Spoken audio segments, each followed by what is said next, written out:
What's that thing? That hobby? Those objects? Those activities that take control of your mind, your thoughts, your attention, your resources, your actions. Maybe it's not a what, maybe it's a who. Who in your life is taking your attention? Who has become an idol? Now, if you're a Christian, there's only one answer that should be correct. What's that answer? Listen to what Paul writes in Colossians chapter 1, beginning in verse 15. He is the image of the invisible God, the firstborn over all creation. For everything was created by him in heaven and on earth. The visible and the invisible, whether thrones or dominions or rulers or authorities, all things have been created through him and for him. He is before all things, and by him all things hold together. He is also the head of the body, the church.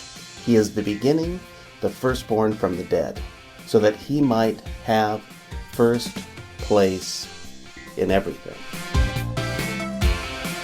So now, according to the Bible, who holds first place or who deserves first place in your life? It's Jesus Christ. Now, if you're like me, I definitely demote Jesus. I say he's Lord of all. I say he is my master. And yet, things like video games, golf, ministry, my family, my endeavors, my money. If I'm not careful, I quickly move Jesus from first place down to 10th or 15th place. How about you?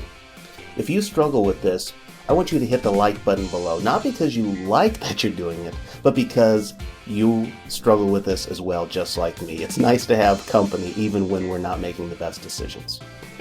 So Jesus deserves first place in your life. Here's what I want you to do today to begin to put him back in first place. First, think about who Christ is. Paul here tells us that he's the image of the invisible God.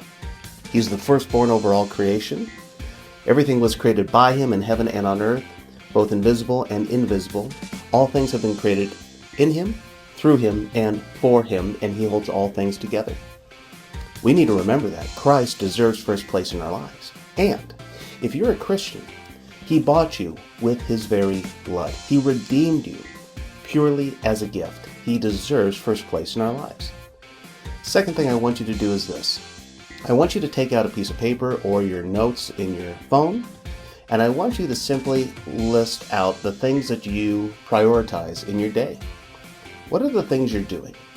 And I want you to put a positive sign or a check mark maybe if it's a good thing. If it's moving you closer to Jesus, moving you closer towards the goals that he has for you. But really, what are the things that are positive in your lives that you should be doing? But then I want you to also write down the other things. If it's neutral, don't put anything. But if it's negative, write a minus sign.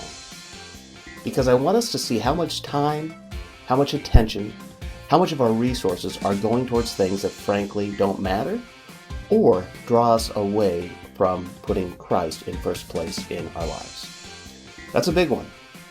It's a tough one, and we all struggle with it. But thank God, he does not make us perform from his love. We perform from it. So today, I challenge you, I encourage you, remember who Christ is. Look at your life, see where you're investing your time, your treasure, your talents, and then begin to make practical small steps to put Jesus back in first place. If you enjoy our content here, if you enjoy being up to date with what's coming out, be sure you subscribe, and also if today was helpful for you, share it. Share it with your network, on social media, your friends, your family, whoever. But I would love to have you part of the group and inviting others in as well.